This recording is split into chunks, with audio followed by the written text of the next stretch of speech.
Buenos días para todos. Mi nombre es Darwin Narval, yo soy residente de neurología y en esta ocasión entonces voy a comentarles algo sobre cefalea tensional.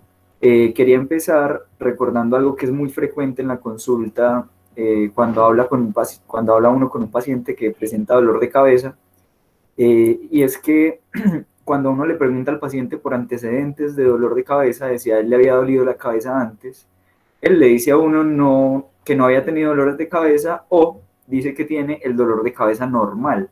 Entonces, empezando la charla, quisiera hacer como esa pregunta abierta de qué es un dolor de cabeza normal, si existe o no existe el dolor de cabeza normal, y de hecho que es algo normal en general, digamos desde el punto de vista de enfermedades, el hecho de que la mayoría de la población presente cierta condición, eso la convierte en normal.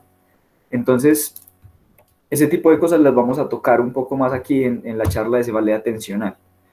La agenda que voy a seguir es, primero, qué es cefalea tensional, cuál es la definición; segundo, por qué se produce su fisiopatología; tercero, su epidemiología; cuarto, cómo la vamos a evaluar; quinto, cuáles son sus comorbilidades y a su misma vez sus diagnósticos diferenciales, que vamos a ver que es una línea tenue entre estos dos puntos y es a veces difícil de diferenciar; y por último, cuál es su tratamiento y su pronóstico. Como les decía, uno se inmiscuye en el mundo de los dolores de cabeza y lo primero que tiene que entrar a ver es esto. Esta es la clasificación internacional de dolores de cabeza, donde básicamente están todos los dolores de cabeza existentes. El que no esté aquí no existe.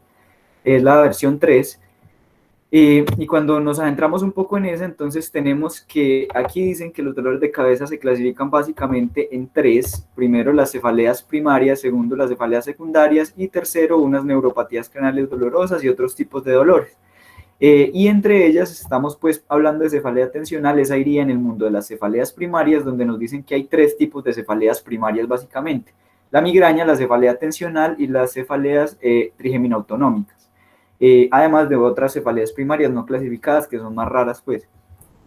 Sin embargo, pues esto parece muy simple, como tres tipos de cefaleas primarias y ya, pero cuando nos adentramos un poco más, cuando hilamos un poco más fino, vemos que hay un montón de subclasificaciones que parten de esta clasificación básica que teníamos, que son todas estas, que hace el mundo de las cefaleas algo un poco más complejo. Pero regresando pues a lo que nos atañe en este momento, entonces vamos a hablar de la cefalea tipo tensión, que es la segunda clasificada dentro de las cefaleas primarias. Entonces, para empezar hablando de qué es cefalea tipo tensión, pues hablamos de qué es cefalea. Ese es nuestro punto de inicio. La cefalea sería el dolor de cabeza, y el dolor se ha descrito o se ha conceptuado como una experiencia sensorial y emocional que es desagradable y que se asocia a una lesión tisular que puede ser real o es potencial, y se describe en este término como de este daño. Entonces, ese dolor o esa sensación desagradable que está en la cabeza se puede clasificar, como dijimos, en primaria o secundaria. Entonces, lo primero que tenemos que hacer cuando ahondamos en un paciente que tiene dolor de cabeza es verificar que no tenga una cefalea secundaria, porque es realmente el tipo de cefaleas que puede ser más grave, que lo puede llevar a la muerte, si hay una enfermedad, como dijimos, grave. Y si ya descartamos que no sea una cefalea secundaria, ahí sí ya nos tranquilizaríamos y empezaríamos a ahondar en qué tipo de cefaleas primarias hay. Entonces, para ver si es o no una cefalea secundaria, a uno siempre le han planteado unas cosas que se llaman las banderas rojas. Las banderas rojas realmente están planteadas mucho en el mundo de la cefalea, pero entre la neurología como tal no hay un consenso de qué es una bandera roja, cuáles son o qué número de banderas rojas hay exactamente. Después, pues, digamos, de revisar todo este tema, yo me plantearía más o menos 10 puntos que tendría en cuenta como banderas rojas. 4 de estos puntos son unos puntos generales que, digamos, van a hablar de la condición del paciente, y 6 de estos puntos serían condiciones del dolor de cabeza específicos que nos harían plantear que sea una bandera roja, es decir, que puede haber una causa secundaria del dolor de cabeza y que tengamos que estudiarlo. Entonces, ¿cuáles son los 4 puntos generales? Uno, que el paciente tenga síntomas sistémicos, y con síntomas sistémicos me refiero a que el paciente, además del dolor de cabeza, tenga fiebre, tenga pérdida de peso, tenga alteración en sus signos vitales. Dos, si no tiene síntomas sistémicos, que tenga una enfermedad sistémica. Y al hablar de enfermedad sistémica, por ejemplo, hablamos de que un paciente sea inmunosuprimido, de que un paciente tenga cáncer, o que tenga una condición que lo, digamos, lleve a estar en un estado procoagulante. como el embarazo, que pues no es una enfermedad obviamente, pero es una condición que nos puede llevar a causas secundarias. Tercero, ya si no tiene enfermedad sistémica ni un síntoma sistémico, simplemente la edad del paciente, si es un paciente que tiene menos de 5 años o más de 60 años, en general se considera un dolor de cabeza con banderas rojas. Y por último, cuarto punto general, que tenga una alteración en el examen neurológico. Y esto puede ser desde focalización neurológica hasta alteración del estado de conciencia. Y hablando de nivel de estado de conciencia, no solo del nivel, sino también del contenido. Es decir, un paciente que tenga una alteración en el contenido de la conciencia, que esté desorientado, que esté incoherente, más un dolor de cabeza, eso también lo hace una bandera roja. Entonces, esos son los 4 puntos generales. Por otro lado, de características del dolor de cabeza que nos hagan pensar de que sea algo secundario, tenemos uno, que sea una cefalea en trueno, y cefalea en trueno se define como que el dolor de cabeza llegue a su máxima intensidad en menos de un minuto. Entonces no es como que simplemente sea un dolor muy fuerte, sino que tiene que ser muy fuerte y subir en esa intensidad muy rápido. Segundo, cambio en el patrón de cefalea. Entonces aquí en cambio en el patrón de cefalea podríamos incluir varias cosas. Primero, que sea un paciente al que nunca le haya dolido la cabeza y ahora le esté doliendo la cabeza por primera vez en su vida, entonces ese paciente le cambió el patrón de la cefalea porque él no tenía cefalea previamente y ahora sí la tiene. Segundo, un paciente que normalmente traía cefaleas, pero ahora nada de los analgésicos que le mejoraban antes le mejora. Entonces una cefalea que no mejora con los analgésicos que usualmente mejoraba, también es un cambio en el patrón de cefalea, y entonces eso hay que estudiarlo como porque podría ser una cefalea secundaria. O simplemente una cefalea que siempre ha tenido unas características y en este momento cambia sus características. Eso también es un cambio en el patrón de cefalea. Tercero, que sea una cefalea que en lugar de ir resolviendo vaya empeorando diariamente. Cuarto, que sea una cefalea que se desencadene por tos, valsalva o actividad física, incluyendo aquí la actividad sexual. Entonces, todo esto habla de que puede ser una cefalea secundaria. El quinto, que sea una cefalea que cambie con la gravedad, y aquí específicamente porque es una cefalea que cambie con la gravedad, que se aumente al pararse o se aumente al acostarse, puede hablarnos principalmente de cambios en la presión intracraneana. Y por último, el sexto que tengo acá es una bandera roja que realmente no tiene como tanta evidencia, pero que siempre se ha mencionado en la literatura, y es una cefalea que lo despierta en la noche. Si uno se pone a ver realmente los estudios, ese tipo de cefaleas podría realmente no ser una cosa potencialmente grave. Cefaleas primarias te pueden despertar en la noche, pero pues siempre ha aparecido, entonces sería otra bandera roja que está presente. Y además de estos 10 que les menciono acá, que están descritos en general, voy a añadir uno más que realmente no está frecuentemente descrito, pero que sí es muy importante, y es que sea una cefalea unilateral estricta. Si ustedes encuentran un paciente al que le duele la cabeza siempre desde el inicio de su historia de la cefalea en un solo lado, a ese paciente hay que estudiarlo, porque en más o menos un 30% de los casos tiene una cefalea secundaria a otra causa, que normalmente puede ser algo anatómico a ese lado, o puede ser simplemente una cefalea trigeminoautonómica, que toda cefalea trigeminoautonómica en su primera presentación también se debe estudiar porque se suele asociar a malformaciones vasculares y otras cosas secundarias. Entonces, bueno, ¿qué causas podrían producir estas cefaleas secundarias con estos síntomas? Tumores, hematomas subdurales, hemorragia subaracnoidea, trombosis de senos venosos, disección carotidia, alteraciones de la presión del líquido, como les dije, si la cefalea cambia con la postura, alteraciones articulares, y esto es muy importante en el contexto que estamos estudiando, que es la cefalea tensional de tipo tensión, como las alteraciones articulares de la columna cervical o de la articulación temporomandibular. Ya vamos a ahondar un poco más en ello. La arteritis de células gigantes, el SAOS, el hipotiroidismo, diferentes cosas pueden producir cefaleas secundarias. Entonces, si ya enfocamos a nuestro paciente, vimos que no tiene ninguna de estas 10 o 11 banderas rojas y no creemos que tenga una cefalea secundaria, ya nos inmiscuiríamos en el mundo de la cefalea primaria. Entonces, en el mundo de la cefalea primaria, como definición, digamos, de cefalea tipo tensión, uno encuentra en la literatura que mencionan que la cefalea tipo tensión realmente es un síndrome que está mal definido y es un síndrome heterogéneo. Muchos profesores le mencionan a uno que básicamente la cefalea tipo tensión es la cefalea que no es migraña. O sea, la cefalea tipo tensión sería como la negación de los criterios de migraña. Entonces vamos a ver cuáles son los criterios de cefalea tipo tensión, que a su misma vez es cómo se define cefalea tipo tensión. Entonces, cefalea tipo tensión se define en que usted tenga 10 o más episodios de dolor de cabeza, que esos episodios de dolor de cabeza duren entre 30 minutos a 7 días, miren que es un rango de tiempo muy amplio, y que cumpla dos de los siguientes 4 criterios, y esos son: 1, que sea bilateral; 2, que no sea pulsátil; 3, que la intensidad sea leve a moderada; y 4, que no limite la actividad física. Y por último, el último criterio de cefalea tensional o tipo tensión es que cumpla 2 criterios. 1, que no tenga ni náuseas ni emesis el paciente, aunque podría presentar anorexia. Y 2, que no tenga ni foto, ni sonofobia, aunque podría presentar uno de los dos aislados. Es decir, podría tener algo de fotofobia o podría tener algo de sonofobia, pero no puede tener foto y sonofobia a la misma vez. ¿Listo? Entonces, así se define cefalea tipo tensión. Si nos pasamos a mirar los diagnósticos o los criterios diagnósticos de migraña, pues básicamente, como decíamos, son la parte positiva de los de cefalea tipo tensión.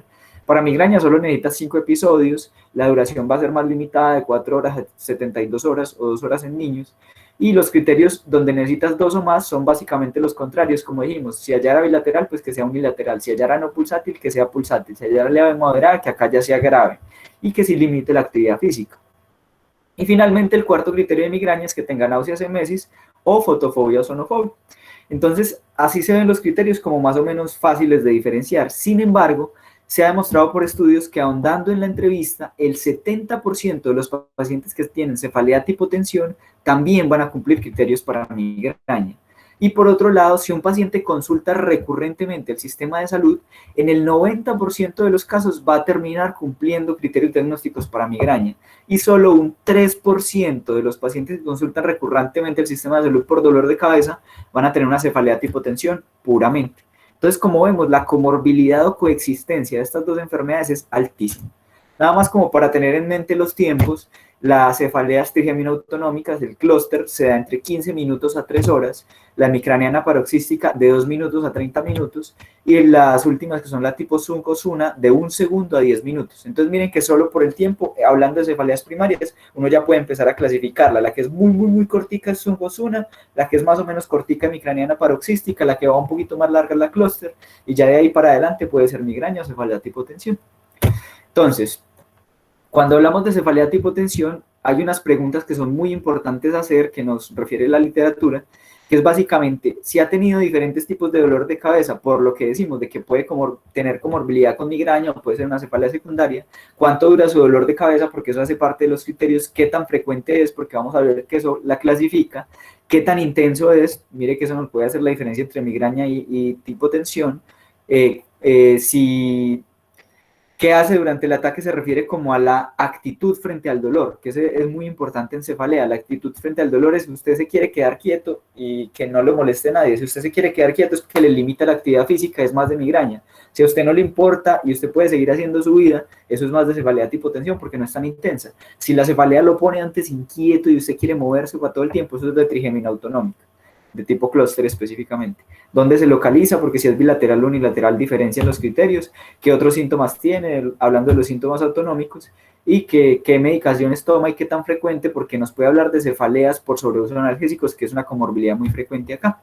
En el 90% de los casos, la cefalea tipo tensión es bilateral. Va a ser leve a moderada en el 99% de los casos y no limita la actividad física. O sea, el paciente puede seguir haciendo sus cosas en el 72% de los casos. Entonces, realmente son preguntas muy importantes. La cefalea tipo tensión, a su vez, se va a clasificar en 2 tipos: en episódica y en crónica. Y la episódica se refiere a que el paciente le duela menos de 15 días al mes la cabeza, y la crónica se refiere a que le duela 15 días o más al mes. Y a su vez, la episódica la podemos clasificar en 2, en infrecuente y frecuente. Va a ser infrecuente si el paciente tiene menos de 1 día de dolor de cabeza al mes, o sea, en un año le dolió menos de 12 veces la cabeza, y va a ser frecuente si tiene en el mes de 1 a 14 días de dolor. Eso es como, en general, qué es cefalea tipo tensión.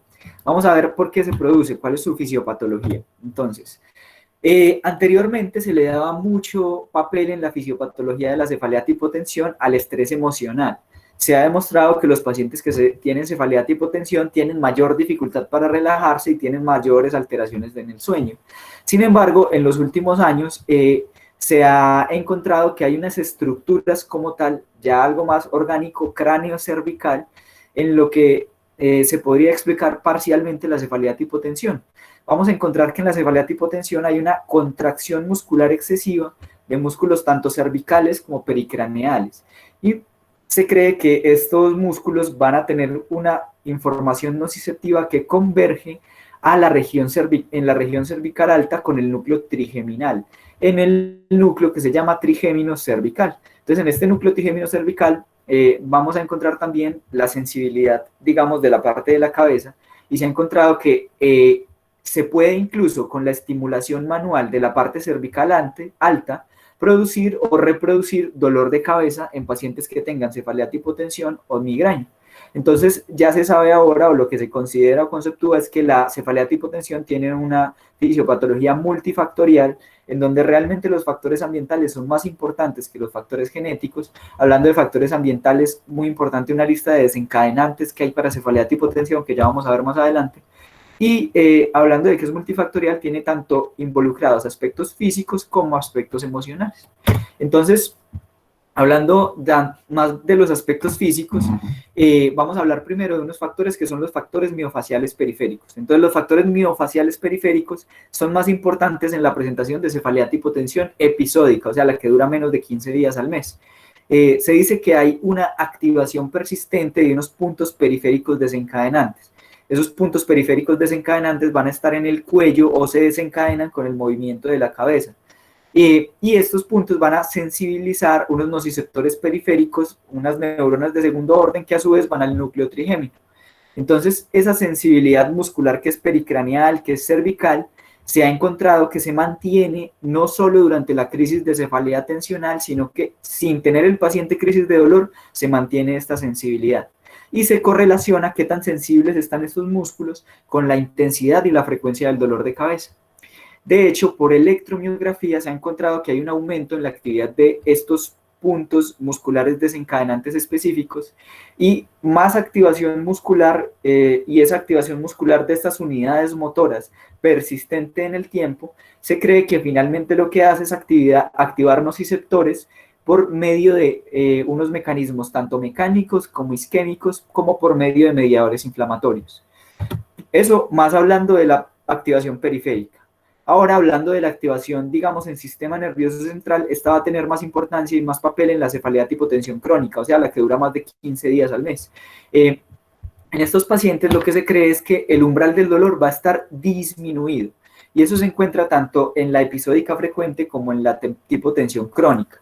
Y estos pacientes se han encontrado que tienen una hipersensibilidad a estímulos que no son muy dolorosos para otras personas, tanto presión como temperatura como estímulos eléctricos. Y esta hiperexcitabilidad se la encuentra tanto cuando hay crisis de dolor como cuando no hay crisis de dolor. Y no solo se la encuentra dentro de la cabeza o en la parte cefálica, sino que de manera extracefálica también tiene una disminución del umbral del dolor.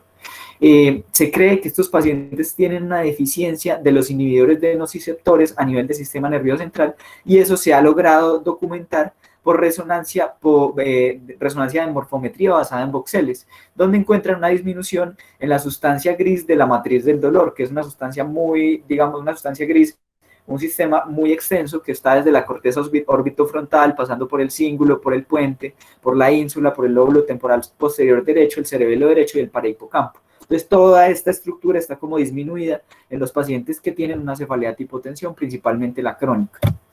Bueno, esa fue como la explicación fisiopatológica de la cefalea tipo tensión, que como dijimos en general es multifactorial. Ahora vamos a ver qué tan frecuente es, si es normal que le duele la cabeza a la gente. Entonces, en general en los estudios de la cefalea tipo tensión, se sabe que es la cefalea primaria más común de todas las cefaleas. El 40% de la población en general va a tener este tipo de cefalea en su vida, es decir, de cada 10 personas a 4 les va a doler, pero miremos que teóricamente ni siquiera es la mayoría, entonces no sería una normalidad o una regla. Sin embargo, hay estudios que tienen desde el 38 hasta el 78% de personas a los que le ha dolido la cabeza con una cefalea tipo tensión.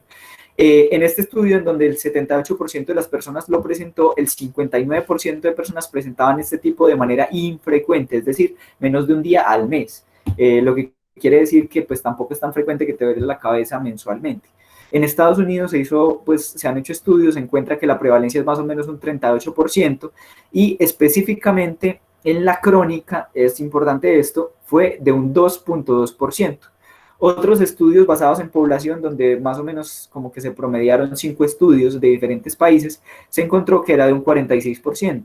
y la crónica también fue un 2.5%. Entonces lo importante aquí es que en la gran mayoría de estudios epidemiológicos se tiene que la cefalea tipo tensión crónica es en promedio entre un 2 a un 3%, no es tan frecuente. A pesar de ser la cefalea tipo tensión, la cefalea más frecuente de todas es la cefalea menos estudiada. Es la cefalea que menos ha despertado interés científico e industrial y también es la cefalea por la que los pacientes buscan menos atención médica. De hecho, si un paciente tiene cefalea tipo tensión, solo el 16% va a buscar atención médica, mientras que los de migraña, el 56% buscan atención médica. Y por otro lado, solo un 3% de todos los pacientes con cefalea tipo tensión van a buscar la atención de un especialista.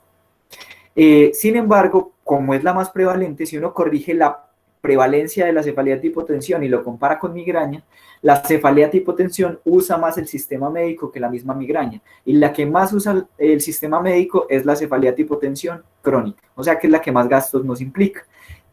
La cefalea tipo tensión, como dijimos, si la corregimos por la prevalencia, tiene más impacto social incluso que la migraña, en ausentismo y en discapacidad, nuevamente la crónica siendo la protagonista. Y hablando de su epidemiología, no se ha encontrado realmente una base genética muy sólida para la cefalea tipo tensión. Sin embargo, si usted tiene un familiar con historia de cefalea, perdón, si usted tiene cefalea tipo tensión, va a encontrar que en el 40% de los casos hay un familiar que tenga historia de cefalea. Aunque si vemos que la prevalencia de la cefalea tipo tensión en general es 40%, pues realmente no es un dato como muy alarmante. Los familiares de primer grado de un paciente con cefalea tipo tensión tienen 2 a 4 veces más riesgo de presentar cefalea ellos mismos también. Y en estudios que se han hecho entre personas que sean hermanos gemelos y mellizos, no se han encontrado ninguna diferencia entre ser gemelo o mellizo para cefalea tipo tensión. Entonces, como vemos, realmente la base genética es muy pobre en ellos. Respecto a características de la población en general, es más frecuente en mujeres, pero no tanto, o sea, es una relación 5 a 4, y en otros estudios hablan de una relación 3 a 1, pero lo más aceptado es que sea una relación más, como menos distinta, 5 a 4. Sin embargo, en la cefalea tipo tensión crónica sí es mucho más frecuente que los pacientes sean mujeres que hombres. Y hay un dato que me pareció muy curioso, y es que el nivel de cefalea tipo tensión o la frecuencia de cefalea tipo tensión aumenta con el nivel educativo. Es decir, usted entre más haya estudiado, tiene más probabilidad que le duela la cabeza.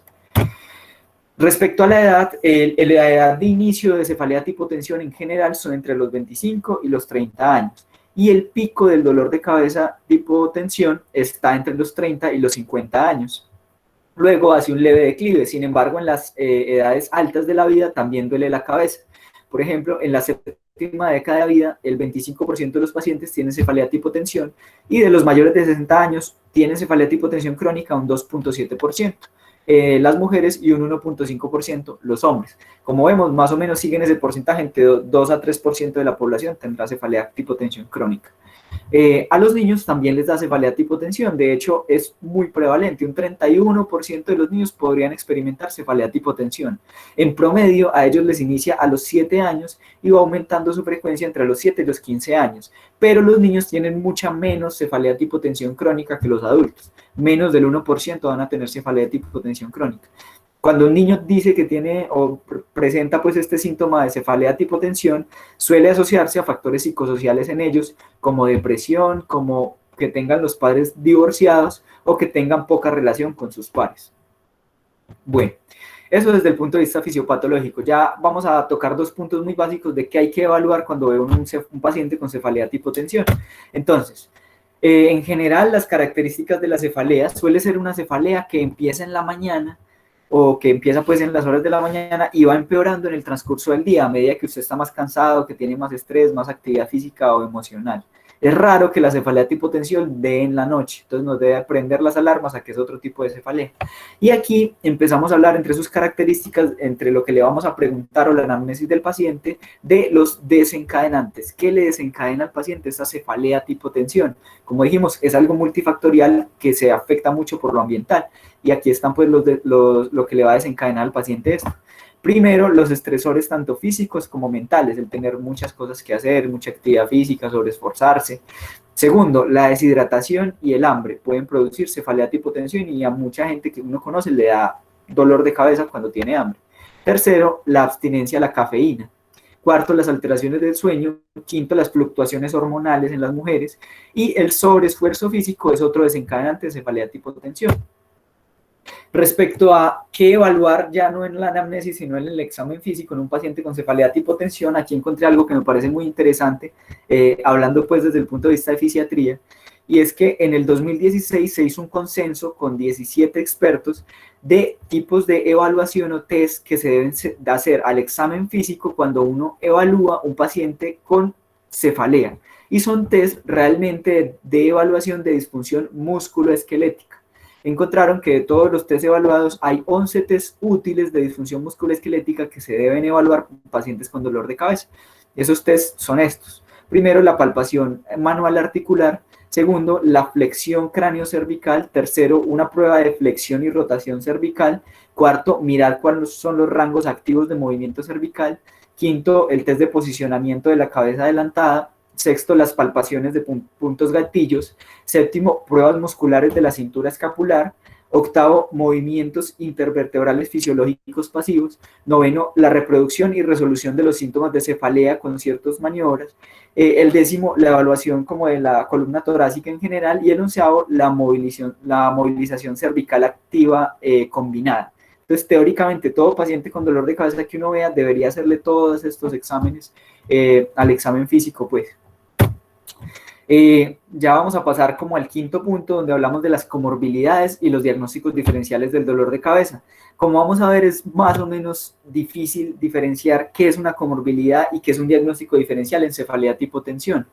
¿Cuáles son las principales? Lo principal es la migraña y la cefalea por sobreuso de analgésicos. Como dijimos, es muy frecuente la comorbilidad entre un paciente que tiene cefalea tipo tensión y migraña. Por otro lado, gran parte de estos pacientes, como la respuesta que encuentran al manejo es básicamente tomar medicamentos analgésicos, es muy frecuente que empiecen a sobreusar los analgésicos y eso les empeora el dolor de cabeza. Entonces, estas dos van a estar tanto como comorbilidad como un diagnóstico diferencial. Puede que el paciente no tenga cefalea tipo tensión, sino que tenga una migraña y no hayamos encontrado los otros síntomas, ¿cierto? Muy frecuentemente tienen comorbilidad con depresión y ansiedad. Y estas últimas dos comorbilidades son en las que quiero hacer un poco más énfasis, que son la disfunción temporomandibular y los desórdenes discogénicos espondilóticos de la columna cervical. Entonces, uno cuando ve dónde están clasificados los dolores de cabeza asociados a estos, vemos que están en la parte de cefaleas faciales o dolor atribuido a otras causas secundarias. La clasificación ICHD la pone en el punto 11. Y entonces son unas cefaleas secundarias que son atribuidas a diferentes elementos. Y encontramos por acá la cefalea cervicogénica, que sería la atribuida a alteraciones cervicales, y por acá la cefalea atribuida a desórdenes temporomandibulares. Pero también hay otras cefaleas atribuidas a otras cosas en la cabeza, como por ejemplo a desórdenes de los ojos, a desórdenes de los oídos, a desórdenes de los senos paranasales. Entonces, acá están básicamente la lista de dolores de cabeza que son secundarios a algo que haya anatómico en la parte craneal o cervical, ¿cierto? Entonces, ¿uno cómo sabe que mi paciente tiene un dolor de cabeza y que ese dolor de cabeza no está atribuido, por ejemplo, a un desorden discogénico? Porque, como vamos a ver aquí, la gran mayoría o virtualmente todas las personas que tengan más de 40 años van a tener cambios degenerativos en la columna cervical. Entonces, si uno se pone a pensar, todo paciente que tenga dolor de cabeza y cambio degenerativo, si uno lo explica por el cambio degenerativo, entonces todo paciente tendría más bien una cefalea secundaria a esto y la cefalea tipo tensión no existiría básicamente. Y se ve que están tan frecuentemente presentes los cambios degenerativos, tanto en personas que tengan dolores de cabeza como en personas que no tengan dolores de cabeza. Entonces, si uno no tiene unos criterios específicos para decir que la cefalea es por una alteración discogénica, todos los dolores de cabeza, como dijo, se clasificarían en este punto 11, como secundarios a disfunción temporomandibular, a sinusitis, alteraciones visuales, alteraciones discogénicas. Entonces, realmente hay que tener unos criterios diagnósticos para decir que el dolor de cabeza es por esto.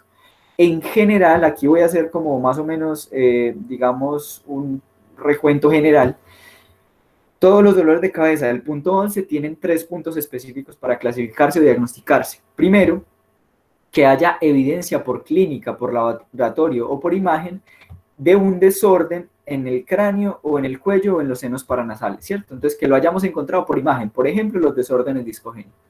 Segundo, que haya evidencia de que el dolor de cabeza se pueda explicar por este desorden que encontramos en el cráneo o en el cuello. Y tercero, que no sea mejor explicado por otro diagnóstico de la clasificación de dolor de cabeza, o sea, que no nos lo explique mejor los criterios de cefalea tipo tensión. Entonces, ahondando un poquito y como por dar un ejemplo, en la cefalea cervicogénica, el punto está en este segundo punto de aquí que dice que haya evidencia de que el dolor de cabeza se explique por la alteración cráneo-cervical. Entonces, ¿cómo decimos que hay evidencia? Ese se llama el criterio tipo C. Entonces, el criterio tipo C en la clasificación ICHD menciona que debe cumplir 2 de los siguientes 4 criterios para cefalea cervicogénica. Uno, que la cefalea se desarrolle en relación temporal con el inicio del desorden cervical o la aparición de la lesión. Es decir, que uno le encontró el desorden cervical al paciente, que él dijo empezó a tener este desorden o se le documentó y ahí le empezó el dolor de cabeza. Dos, que la cefalea mejore cuando mejore o resuelva el desorden cervical o lesión. Entonces, digamos que lo operaron de la parte cervical o ya se mejoró la parte de la lesión cervical y se le quitó el dolor de cabeza, pues era un dolor de cabeza cervicogénico. Tercero, que el paciente tenga un rango de movimiento cervical disminuido o que el dolor de cabeza empeore con maniobras de provocación, como hacerle presión digital en los músculos del cuello o con los movimientos de la cabeza. Entonces, cuando usted tiene un dolor de cabeza de estas características, podría ser más cervicogénico. Y finalmente, el cuarto criterio es que si usted le hace un bloqueo cervical a ese paciente, ese bloqueo le abola o le quite o le elimine el dolor de cabeza. Entonces, si un paciente cumple con 2 de 4 criterios de estos, uno puede decir, esa cefalea se puede explicar por la alteración cervicogénica. Y si cumplimos los anteriores 2, que eran que tengas evidencia de esta alteración cervicogénica y no hay otro diagnóstico que lo explique mejor en el ICDH, entonces la cefalea es cervicogénica. Entonces, como vemos, es una diferenciación más o menos sutil, difícil, porque pues tú como dices que la cefalea tensional no explica mejor el diagnóstico. Entonces, en ocasiones vamos a hablar de que la alteración cervicogénica o la alteración temporomandibular o la alteración en los senos paranasales es una comorbilidad en lugar de un diagnóstico diferencial. O sea, puede tener las dos cosas. Puede tener tanto alteración cervicogénica como cefalea tipo tensión. Bueno, y ya por último vamos a empezar a ahondar en el tratamiento, que aquí hay cosas me parece interesantes también desde el punto de vista de la medicina física. Entonces, el tratamiento en cefalea tipo tensión lo vamos a dividir básicamente en el tratamiento farmacológico y el tratamiento no farmacológico. Voy a empezar hablando del no farmacológico. En el no farmacológico más o menos hay como 3 intervenciones grandes que se podrían hacer. La primera es una intervención muy general hablando de educación en el estilo de vida. Como sabemos que la cefalea tipo tensión tiene unos desencadenantes ambientales muy importantes, pues evitar los desencadenantes, hidratarse bien, tener buen patrón de alimentación, tener buen patrón de sueño, todo este tipo de cosas pueden disminuir la frecuencia o intensidad de los dolores de cabeza tipo tensión. Segundo punto, aquí voy a ahondar más adelante en esto, la terapia física. En la terapia física se han visto unos puntos como el ejercicio terapéutico, la manipulación cervical, la inhibición suboccipital, los masajes, la movilización articular, el tratamiento oromandibular y la punción seca. Y el tercer punto, el tratamiento ya como tal psicológico. Ya en el tratamiento psicológico se han visto terapias como la terapia de relajación, la terapia cognitivo-conductual, el biofeedback guiado por electromiografía. Entonces, vamos a ahondar un poco en estos últimos 2 puntos, la terapia física y el tratamiento psicológico. Entonces, hablando de la terapia física, que hace parte pues, del tratamiento no farmacológico, se han hecho realmente muchos estudios. Esto era algo que realmente yo no conocía, pero ahora que estoy pues, presentando el tema acá en este servicio, me di cuenta de que hay mucha evidencia sobre la terapia física en el tratamiento de la cefalea tipo tensión. Lo que pasa es que sí hay mucha evidencia, pero la mayoría de los estudios realmente son de baja calidad. En general, digamos que a grandes rasgos, por medicina basada en la evidencia, se concluiría que sí es una medida eficaz en el tratamiento de la cefalea tipo tensión.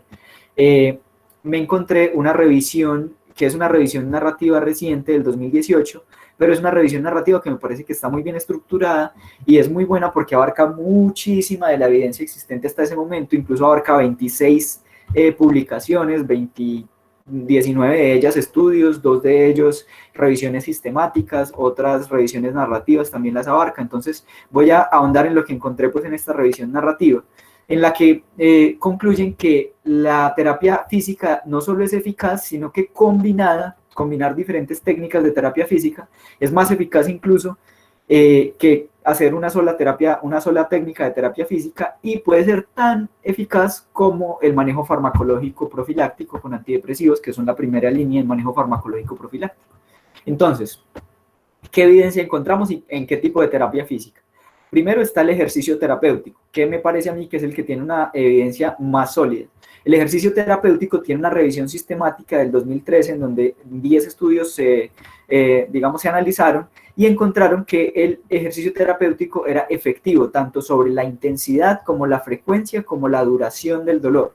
Además encontraron de que era seguro y que aumenta la fortaleza en los músculos flexores cervicales, y también se puede combinar o es efectiva, son efectivos los ejercicios de relajación muscular.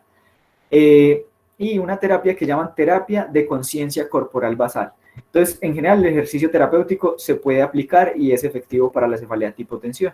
El segundo punto, la manipulación cervical. Entonces, la manipulación cervical en ensayos clínicos aleatorizados se ha encontrado que es efectiva para disminuir tanto la intensidad como la frecuencia del dolor, más si se hace con terapias de inhibición, o sea, si se suman las dos suelen ser más eficaces tanto en intensidad como en frecuencia, como en la funcionalidad del paciente, como en el rango articular, y mejoran también la calidad de vida. Y además, si se asocia la terapia de manipulación cervical a masajes, aumenta la eficacia en discapacidad para el paciente, en frecuencia del dolor y en rangos articulares. Al menos eso es lo que ponen en esta revisión sistemática. Sin embargo, encontré un estudio de 1998, basándome pues en otra bibliografía, y este estudio de 1998 para la manipulación cervical tuvo un resultado realmente negativo.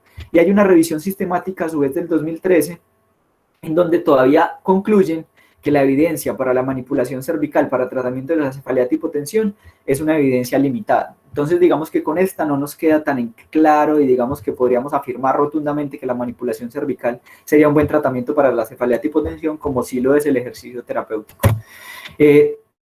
Otros puntos o otros tipos de tratamiento de terapia física está la inhibición suboccipital. La inhibición suboccipital también tiene unos ensayos clínicos aleatorizados en donde la aplicación de la presión en la musculatura de C0 a C2, o sea que es la inhibición suboccipital, presentó una mejoría en la intensidad del dolor y en el rango articular del paciente. Y tenía más efectos si se hacía junto con manipulación cervical, tanto en la intensidad como en la frecuencia como en los rangos de movimientos cervicales. Además, encontraron que la inhibición suboccipital presentaba, o los pacientes que se sometían a esta intervención presentaban reducción en los síntomas psicológicos. Entonces veamos que es como una cosa que se asocia también a la parte psicológica del paciente y que puede tener algo de evidencia de algunos ensayos aleatorizados. Como decíamos, no con los mejores, pues la mejor metodología, pero hay estudios que lo avalan. Cuarto punto, el masaje. También hay ensayos clínicos aleatorizados que muestran que el masaje en la región cervical aumenta el umbral del dolor a la presión, y eso finalmente terminaría disminuyendo la frecuencia del dolor y mejora la percepción del paciente de su discapacidad. Si sumamos al masaje la manipulación y la terapia neural, entonces es mucho más efectivo para ya como tal el dolor de cabeza. Sin embargo, otros ensayos clínicos aleatorizados han encontrado que el masaje puramente o solo no cambia ni la intensidad ni la duración del dolor. Entonces la evidencia acá es contradictoria un poco respecto al masaje.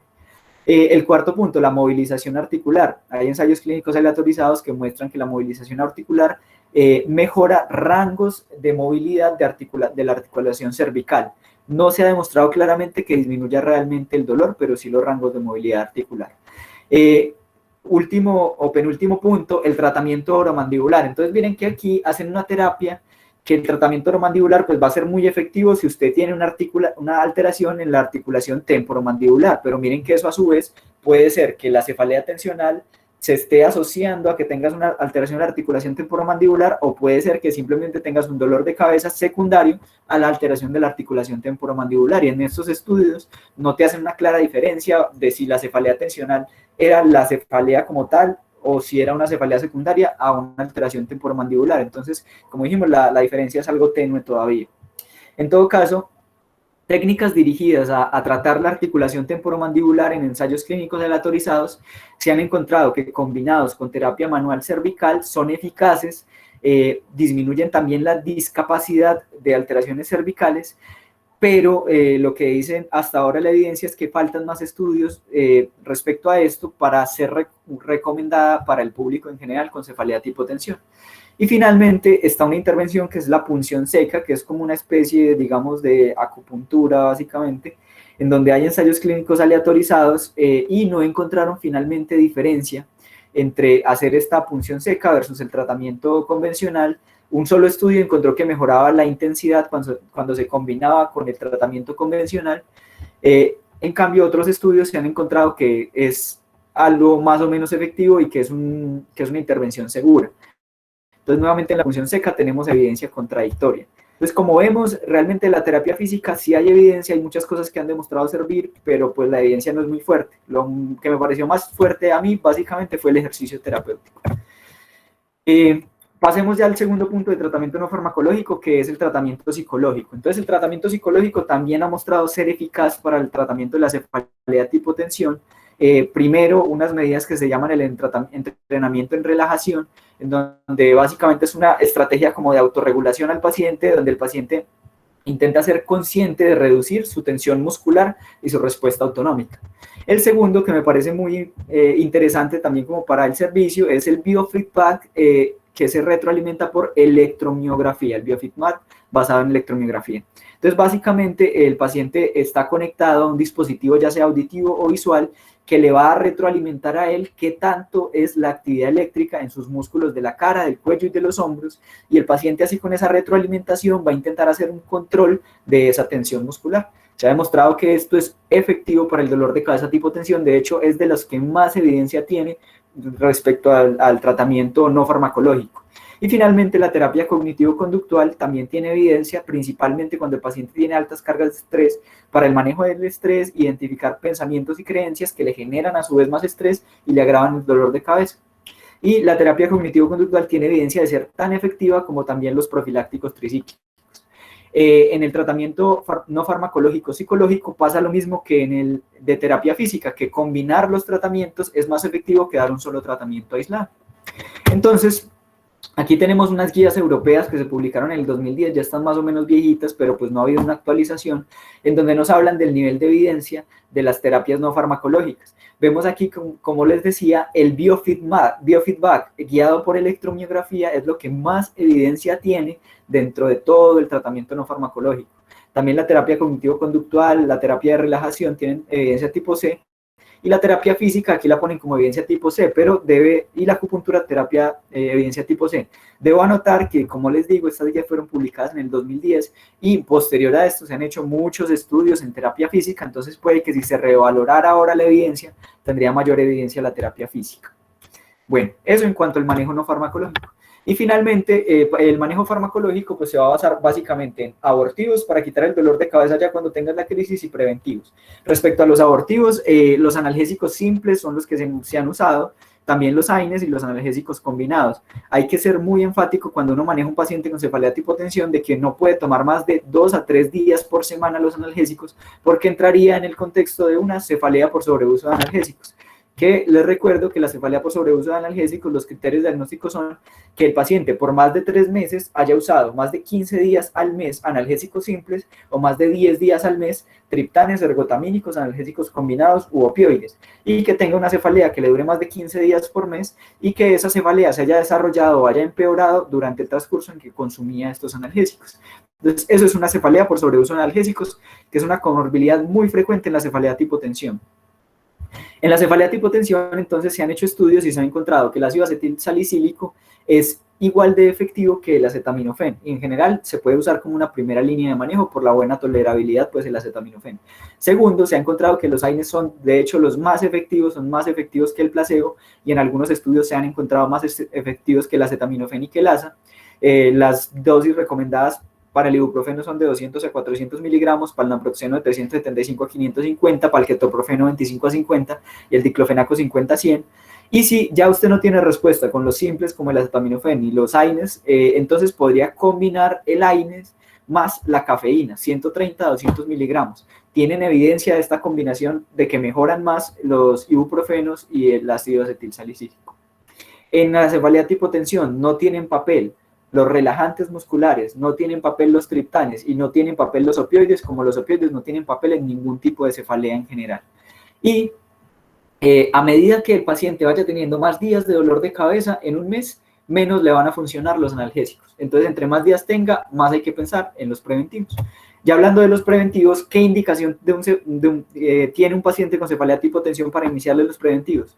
En general se dice que las indicaciones son que el paciente tenga 2 días o más de dolor de cabeza a la semana. Entonces veamos que serían como 8 días de dolor de cabeza al mes, es decir, una cefalea tipo tensión de las que es infrecuente sin llegar a crónica, pues de las que es frecuente pero sin llegar a crónica, episódica frecuente. Que el paciente tenga aumento de la frecuencia o de la intensidad del dolor a pesar del manejo, o sea que todos los días o cada mes le vaya dando más frecuentemente el dolor de cabeza. Y finalmente que el paciente no tenga respuesta a medicamentos abortivos o que los medicamentos abortivos le generen efectos adversos intolerables. Entonces, si el paciente no tolera los analgésicos, dele un medicamento preventivo. ¿Cuáles son los medicamentos preventivos que tienen evidencia? El que más evidencia tiene, si en lo no farmacológico, lo que más evidencia tiene es el Biofitmat por electromiografía. Aquí lo que más evidencia tiene es la amitriptilina. La amitriptilina se inicia a dosis de 10 miligramos a una máxima dosis de 75 miligramos en la noche. Su efecto no tiene relación con que el paciente tenga o no depresión. Si tiene depresión, pues bueno, pero si no tiene depresión, también le va a servir la amitriptilina para prevenir la cefalea tipo tensión. Se ha encontrado que es más efectivo que otros tricíclicos como la nortriptilina o la clomipramina, pero estos también son efectivos pues si no tolera la amitriptilina o no le funciona. Pasa aquí algo que me parece llamativo y que quiero anotárselos. Ustedes verán que muchos pacientes de neurología tienen fórmula con imipramina, y eso realmente no tiene ni evidencia, no tiene evidencia ni en migraña ni acá. La que tiene evidencia es la amitriptilina, o tiene más evidencia que la imipramina. Lo que pasa es que en general como que con la imipramina también nos va bien en la práctica y por eso la mandamos tanto, pero no tiene tan buena evidencia como la amitriptilina. Los efectos adversos de los tricíclicos, ya ustedes los conocen, son somnolencia, mareo, boca seca, constipación, ganancia de peso. Y si no nos mejora con tricíclicos, entonces ya la siguiente línea sería intentar con antidepresivos duales como la mirtazapina o la venlafaxina. La idea es dar el tratamiento profiláctico más o menos a los 6 a 12 meses de haberlo iniciado. Uno podría empezar a intentar desmontar. Aquí vemos la lista de la evidencia pues, de los profilácticos, en donde, como les mencionaba, la amitriptilina tiene una evidencia tipo A, es la más fuerte, y la mirtazapina, venlafaxina y clomipramina ya son evidencia tipo B. Lo último que les quiero mencionar es el pronóstico de estos pacientes. Entonces, los pacientes con cefalea tipo tensión, se ha visto por estudios de seguimiento a 10 años que los pacientes que tenían cefalea tipo tensión crónica, el 44% terminan mejorando o resolviendo completamente. Por otro lado, el otro escenario, que los pacientes que tengan episódica pasen a crónica, es menos frecuente, tienen un 12 a un 30% más o menos. Otro estudio que hizo un seguimiento de cefalea tipo tensión crónica o episódica frecuente a 2 años, encontró que a los 2 años el 45% terminaban completamente remitiendo, o sea, se les mejoró el dolor de cabeza. El 40% de estos que eran episódica frecuente o crónica pasaron a ser simplemente episódica, y el 15% se quedaron en crónica. Entonces miremos que en general el pronóstico de estos pacientes a largo plazo va a ser bueno. La mayoría con el transcurso de los años empieza a mejorar. ¿Qué factores de mal pronóstico hay? Uno, que el paciente tenga un patrón de cefalea crónico, es decir, más de 15 días de dolor de cabeza al mes. 2, que el paciente, además de cefalea tipo tensión, cumpla criterios de migraña, que vimos que eso es muy frecuente. 3, que el paciente tenga dificultades en el sueño. Y 4, nuevamente aquí mostrándonos que esto es una cefalea multifactorial, que el paciente sea soltero. Es un factor ambiental que le predispone a tener mal pronóstico. Finalmente, ¿qué es de buen pronóstico en una cefalea tipo tensión? A diferencia de muchas otras enfermedades, el tener una edad más alta es de buen pronóstico en cefalea tipo tensión, porque como vimos, el pico está hasta los 50 años y de ahí en adelante empieza a disminuir la frecuencia. Entonces, finalmente, mis conclusiones de la charla es que la cefalea tipo tensión es una cefalea en general, como para conceptualizarla, sería una cefalea que sea leve a moderada, que duela en las dos partes de la cabeza bilateral, que no impida las actividades, que no se acompañe de fotofobia, sonofobia, de náuseas o emesis. Esa es la cefalea tipo tensión. Segundo, que su origen es realmente multifactorial, que los factores ambientales son más importantes que los genéticos, y esos factores ambientales se relacionan a estresores físicos y mentales, y entre esos estresores físicos principalmente hay unos factores que son periféricos musculares, que tienen más papel en la cefalea tipo tensión episódica, y unos factores centrales entre los cuales está la disminución del umbral del dolor, que tiene más papel ahí la crónica. La tercera conclusión es que es la cefalea más frecuente, la que tiene mayor carga realmente para el sistema de salud, y a pesar de eso es la menos estudiada y a la que menos le damos importancia. De hecho, la llamamos normal cuando no es normal tener este tipo de enfermedad. Cuarto, que es difícil realmente diferenciarla a veces de ciertas comorbilidades y de diagnósticos diferenciales como la migraña, como la cefalea por sobreuso de analgésicos, y de cefaleas secundarias como la cefalea cervicogénica y la atribuida a desórdenes temporomandibulares. La quinta conclusión sería que el tratamiento básicamente se compone de medidas farmacológicas y no farmacológicas. Entre las no farmacológicas están el mejorar el estilo de vida, la psicoterapia y la terapia física. Y mi última conclusión, estando acá, es que la terapia física realmente tiene un papel muy importante, tanto para el diagnóstico, la parte de fisiatría para el diagnóstico, en cuanto a evaluar bien a los pacientes, ver estas maniobras desencadenantes, estas maniobras al examen físico, y para el manejo por las diferentes modalidades importantes de terapia física que hay, y el biofeedback por electromiografía. Entonces, eso era como lo que les traía para hoy sobre cefalea tipo tensión.